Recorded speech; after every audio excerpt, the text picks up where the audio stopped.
stuff, marriage issues, they have no place in there. You talk with each other, you know. One of the things that Kenneth and I, when we first got married, I said, I was 22.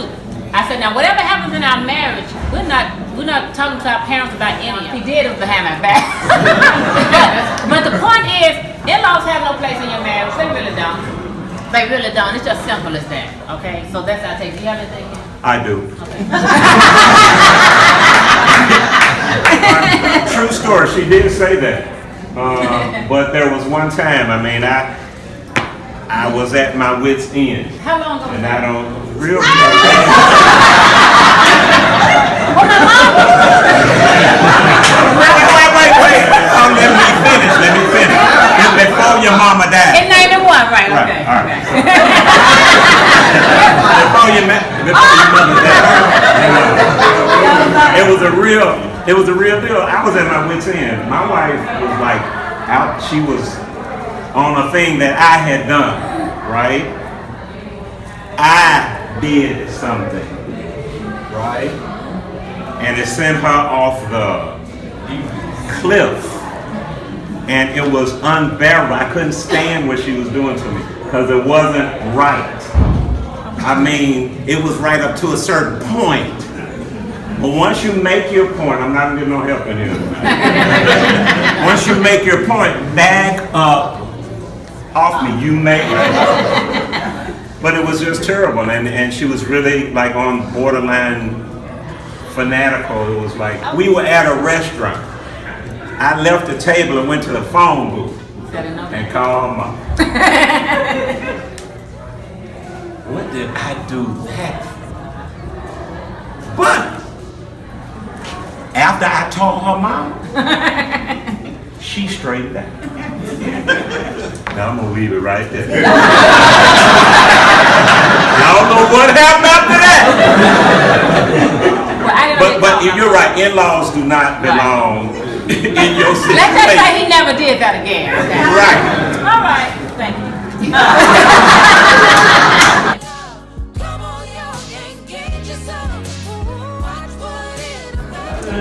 Someone asked, what about being friends with exes? You have children together, you gotta talk and all that kind of stuff. That's common sense. But to just, I'm gonna hang out with my ex or my ex calling me on my phone every other day. No. Those are still feelings there. I don't care. Feelings are gonna be still there to some degree. So I'm saying, no, you can't be friends with your ex. No. Okay, so whoever wrote that, cut it off. Cut it off. You gotta cut it off. I'm sorry, you gotta cut it off. Okay? Number 5, someone said, what about communication and love? Well, how in the world are you gonna not have communication in your marriage? How in the world are you not going to have communication in your marriage? Who else you going to talk to? You with this person all day long, you know, at nighttime in the bed. You can't have communication with your spouse. You can't even talk. That's not good at all. Communication is the number one thing you got to do. I mean, that's just not good. That is not even love. And love, no, you can't have love if you can't have communication. No. That's just terrible to not have communication in your marriage. And like I said, nobody has to say anything but just take these things and learn. You're going to start talking to each other, you know, and you have to look at the end of your marriage. Do you want to stay married to the end? If you want to stay married to the end and you're young, you got another 20, 30 years, you're going to stay married that long?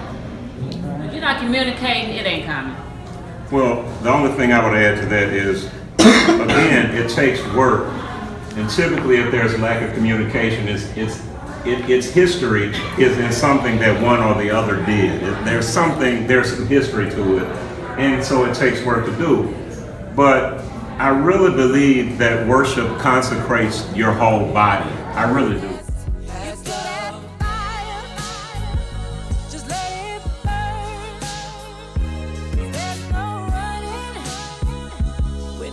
You put your forehead in contact with the altar, your lips, your heart, all of that God will work on if the Word of God is true. So if it is your intention to communicate, God will honor your intention. You just have to be a grown-up about it and realize that it didn't just pop up. You know, it didn't just happen like that. You have to be willing to do the work to communicate past it. Sheila is a very high-strung person. Just got that from God. Oh, I didn't. Hey, thank you. She's a very high-strung. Yeah, no, she's a very high-strung person, and so it takes a strategy to communicate with her when her emotions are involved. It takes a strategy. But I'm the man; I can handle it. It took a strategy for me to get her to drop them other 5 niggas she was with when I met her. That took a strategy. But I'm a man, I can handle it. It just gives me time to develop the strategy and implement the strategy. I'm not gonna lose to her. You know what I mean? We in it together. We're not enemies. We're not combatants. That's right. It's up to me to figure out a way to get her to come along That's right. and feel good about it. That's my job, right? One more thing, marriage is not for sissies. And I don't mean sissies in a negative sense where to anybody who might be gay, I don't mean sissy in that way, in the way that it has gotten to be a negative. I mean sissy in terms of weakling. Marriage is not for weaklings. You have to have courage to be married. It's not a game, right? It's not a game. You have to be serious about it, okay? Okay, now, sex. We got a lot of, not as many, but there's several things on sex. Sometimes sex slows down as you get older in marriage and all of that. That's another thing that's natural, okay? Couples, as they get older. So for intimacy, some men are relying on their significant other, the purple pill. If a husband has to take any of these pills, then the wife must know about it.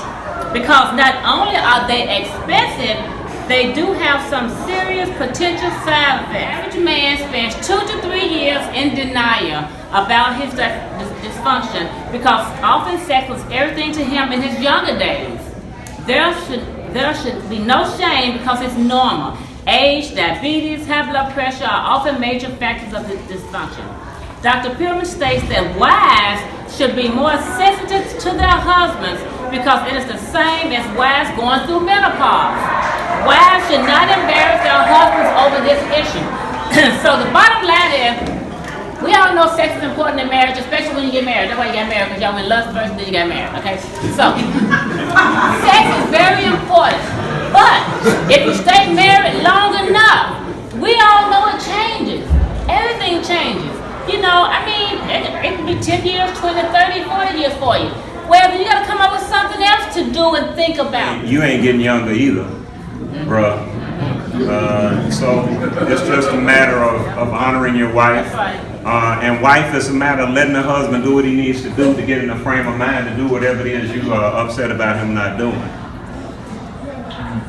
Just, you know, be flexible with him, whatever he needs to do. If he got to go get Viagra, whatever he got to do. If he needs to watch a video, if he needs, whatever it is, man, come on.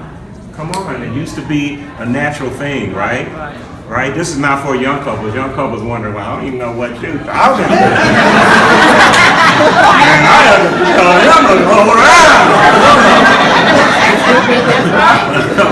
But the question was dealing with age. The point is you got to communicate about it. That's all. Just talk about it. Those things are expensive out here, okay? So, and then you can go blind, all kind of stuff can happen. Y'all don't know. Y'all already know all that. But the point is, enjoy while you can. That's what I'm saying. Enjoy while you can. It's gonna happen. It's gonna happen. Wife's not gonna feel like it. Husband's not gonna feel like it. So, find something else to do. Now, it's funny. Before class started, I didn't know what Pastor's music was. He and Glenn and different ones that got together on the music. And I'll put it on Glenn. Well, I he didn't have nothing to do with it. Glenn facilitated it. Okay, well, let me just say this. Let me say this. He showed me how to get it on the screen. Let me say this. When I came in, what y'all heard was what was that song? That was Champagne. The love, I'm in love, right? Okay, I step out the room a minute, I come back. There was a video of a lady almost naked with a butt in there. I said, oh my God, what in the world? It was a song, and that was her own video, but I'm like, we can't show that, oh no. It is a married couples class. I said, but that's just not right for me. Because, you know, it's okay. You know, men may look at those videos, but look at it without your wife around. You know what I'm saying? It wasn't a video. I'm not even shut It was an album cover. With a lady. I'm going to show y'all in a minute. The video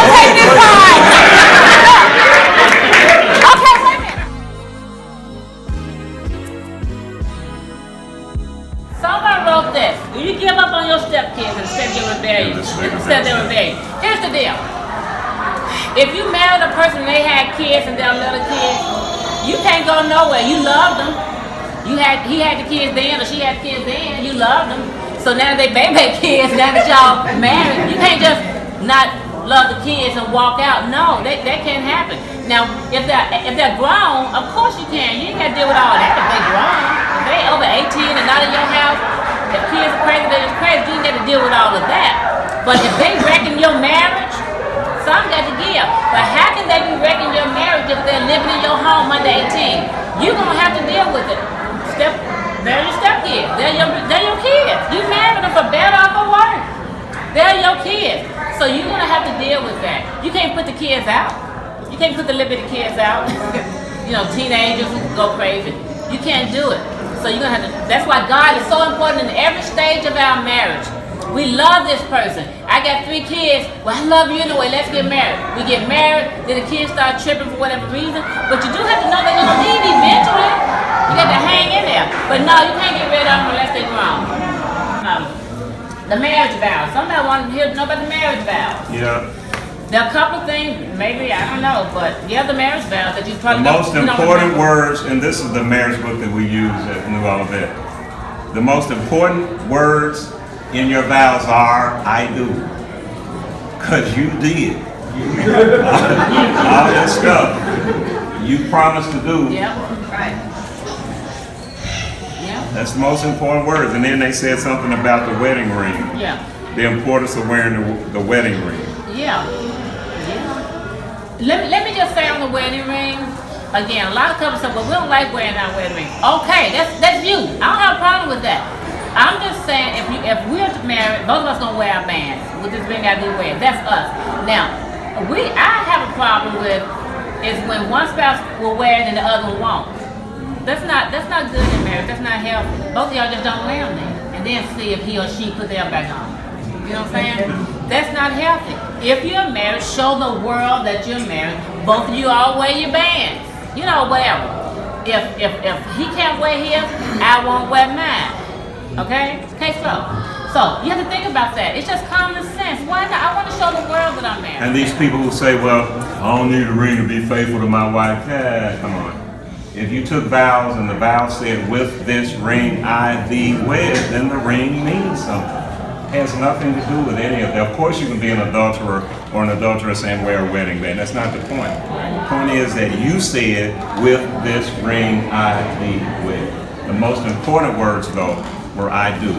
And the ring goes along with that. And the other thing is you have to, as C.A.N.A wives and C.A.N.A nites, you have to buy into the brand yourself. You know, you can't be out there in the street not wearing your band and you wear it up in here, you know, to impress us. This is not about that. You have to buy in and be able to take a stand for it when somebody challenges you on it out there. This is warfare. This ain't daycare. And moving forward, there are 2 things that have to remain off the table. There are 2 things that have to stay off the table. One is divorce. It has to be off the table. It's not, you can't keep that as an option in your mind. It's got to be completely off the table. The other thing that's got to be off the table is adultery. It's got to be off the table. It might have been on the table in the past, and that may be part of the reason why you're sort of in the situation you're in now in terms of unforgiveness and all that. But it's got to be off the table from now on, okay?